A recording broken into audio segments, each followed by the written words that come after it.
इन पे सबसे पहला जरूरी काम करेंगे। सबसे पहला फोकस आपका हाँ, उसके साथ तरक्की के लिए सबसे ज़्यादा जरूरी है शिक्षा। तो जितने सरकारी स्कूल हैं उनको इतना बेहतर बनाएंगे कि उनमें गरीब के अमीर के सबके बच्चे मुफ्त में शिक्षा ग्रहण करें और तरक्की करें। हम पढ़ लिख के ही रोजगार भी कर सकते हैं, नौकरी भी कर सकते हैं, विदेशों में भी तमाम तरह के अवसर पैदा होंगे।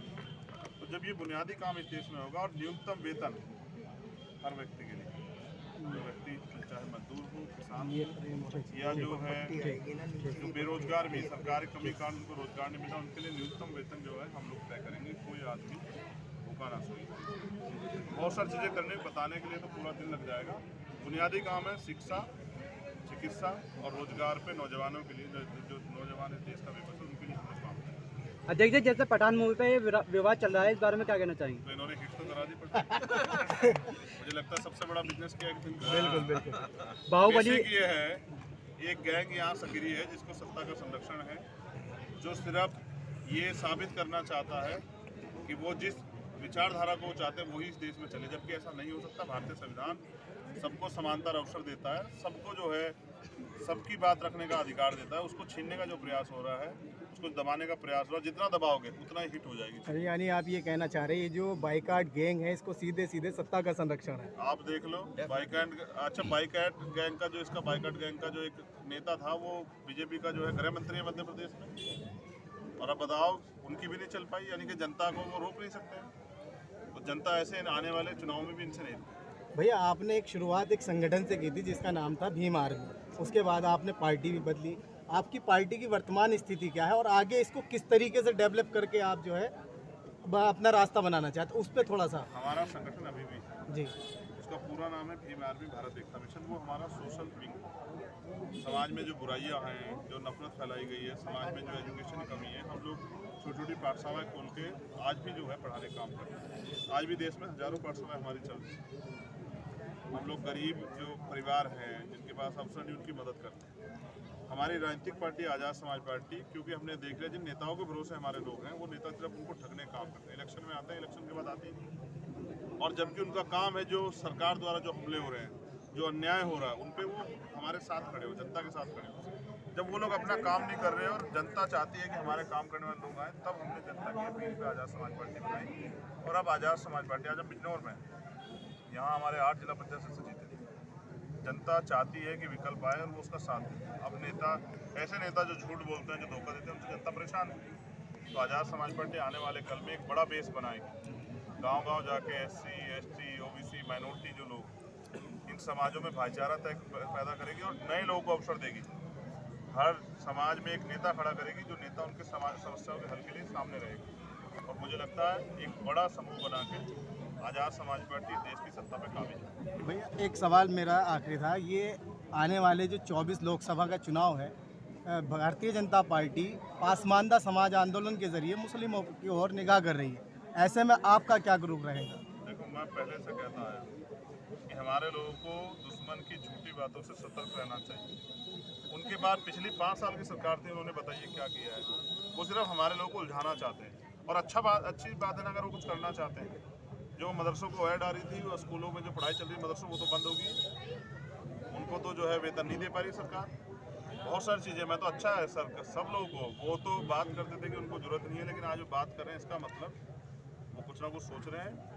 अच्छा है अगर इस समाज के हित के लिए कुछ करते हैं, मुझे तो उम्मीद है। अध्यक्ष जी, 24 का इलेक्शन आप अपने स्तर से लड़ेंगे या किसी से गठबंधन करके तैयारी करेंगे? पार्टी गाइडलाइन तय करेगी। मैं तो एक कार्यकर्ता हूँ, अपना काम कर रहा हूँ, लोगों के बीच जा रहा हूँ और लोगों से अपील कर रहा हूँ कि आज़ाद समाज पार्टी के साथ खड़े और उनको काम करने का मौका दें। देखो, जैसे एक परिवार में 4 लोग, पिता का काम होता है कि वो उन चारों बेटों को, उन चारों जो लोग हैं घर के, उनको अवसर दें। इस देश की जो जनता है वही देश का पिता है। उसको चाहिए कि हर काम करने वाले व्यक्ति को मौका दे। अगर सोचो 3 को मौका दिया, 1 को नहीं दिया, तो उसके दिल में जो अच्छा है काम करने को, तो सब खराब हो जाए। तो यहाँ के लोग ठगे गए, लोगों ने सबको मौका दिया। और किस्से में क्या आप जानते हैं, लोग आते हैं, वोट लेके चले जाते हैं। हमारे जो जिला पंचायत सदस्य आप देख लो, अगर आप आज फ्लोर टेस्ट कराओगे तो आपको एहसास हो जाएगा कि आज़ाद समाज पार्टी जिला पंचायत सदस्य सबसे ज़्यादा काम कर रहे हैं अपने क्षेत्र में। जबकि तब जब यहाँ जिला पंचायत अध्यक्ष जो है वो विपक्ष का है। बिल्कुल। उसके बावजूद भी वो अपने क्षेत्रों में लगातार काम कर रहे हैं, लोग सुख दुख में खड़े हो रहे हैं। तो ये हमारा काम करने का तरीका, और एक अवसर मिला तो हमने करके दिखा, और आगे अवसर मिलेगा तो और बेहतर करेंगे। धन्यवाद। पीछे कुछ दिनों चर्चा चली थी कि आप लोकसभा चुनाव नगीना लोकसभा क्षेत्र से लड़ेंगे, उस बारे में क्या कहना है? देखिए, मैं कोई ऐसी घोषणा नहीं करना चाहता, ये पार्टी का काम है, पार्टी के अपने फैसले हैं, इन पर मैं कुछ कहना नहीं चाहता। पार्टी जो फैसला लेगी उसका हम लोग सम्मान करेंगे। पार्टी कहेगी लड़ना है तो पार्टी लड़ेंगे, पार्टी कहेगी किसी और स्टेट में जाके वहाँ बहुजन समाज को ताकतवर करना तो वो काम करेंगे। पिछली बार तो आप बाबा जी को हराने के लिए गोरखपुर गए थे। देखिए, मैं तो फिर आप बीजेपी के सबसे ताकतवर व्यक्ति से टकराने के लिए मैं गया था, क्योंकि मैं चुनाव में 20 दिन पहले गया तो जो परिणाम मेरे पक्ष में नहीं आया। मुझे खुशी है कि मेरी वहाँ जमात जब्त, मैं गिरा और गिर के फिर उठ खड़ा हुआ। मैंने सीख ली कि अभी बहुत कुछ सीखा, मैं हारा नहीं। हारता वो है जो गिर के खड़ा ना खड़ा नहीं होता। तो मैंने तो मुख्यमंत्री को बताया कि अगले आने वाले समय में हो सकता है मुझसे सामना हो, सतर्क रहें। अध्यक्ष जी, जैसे कि राहुल गांधी की भारत जोड़ो यात्रा चल रही है, स्वास्थ्य विभाग ने लेटर जारी किया है कि राहुल आप भारत जोड़ो यात्रा रोक दो, इस बारे में क्या कहना चाहिए? कोविड को लेकर भारत जोड़ो अभियान जो चला रखा है कांग्रेस ने, राहुल गांधी जी ने, इसने लेटर दिया है? स्वास्थ्य विभाग ने लेटर जारी किया है, और उप मुख्यमंत्री कहाँ ने भी के इसमें स्वास्थ्य विभाग ने? उप मुख्यमंत्री ने भी इसमें टिप्पणी की है। कहाँ के स्वास्थ्य विभाग ने? महाराष्ट्र दिल्ली कहाँ अपडेट की जरूरत है, तुम बहुत पीछे चल रहे हो। सर मेरा वो यात्रा तो अन्य स्टेटों में चली गई है। जी सर बिल्कुल। मेरा एक सवाल ये है, जैसे कि बिहार में गठबंधन हुआ था, क्या यूपी में ऐसा ही महागठबंधन होगा यहाँ पर? देखो, मैंने तो हमेशा प्रयास किया है कि लोग जुड़े, लेकिन आजकल धोखा देने की राजनीति कोई लोग राजनीति समझते हैं, ये मुझसे नहीं आती।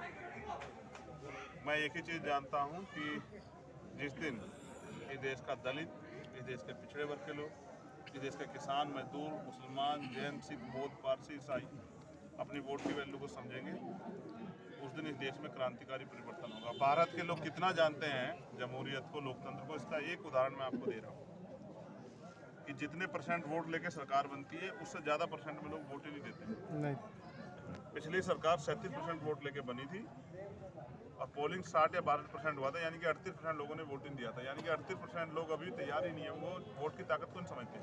उन 38% लोगों को वोट की ताकत समझानी पड़ेगी, और जिस दिन ये तबके जो पीड़ित हैं, वंचित हैं, शोषित हैं, मजलूम हैं, जिनके साथ अन्याय हो रहा है, ये अपने वोट का प्रयोग सही रूप से करेंगे, उस दिन इस देश की हुकूमत बदल जाएगी। सर एक सवाल और है, जो दलितों की एक पार्टी है बीएसपी, वो उन्होंने काम करना बंद कर दिया था। जो उनके पदाधिकारी हैं उन्होंने बिल्कुल कार्य करना बंद कर दिया, लेकिन अब बहन जी का ऊपर से आदेश आया है कि बहन जी अब रैलियां करेंगी।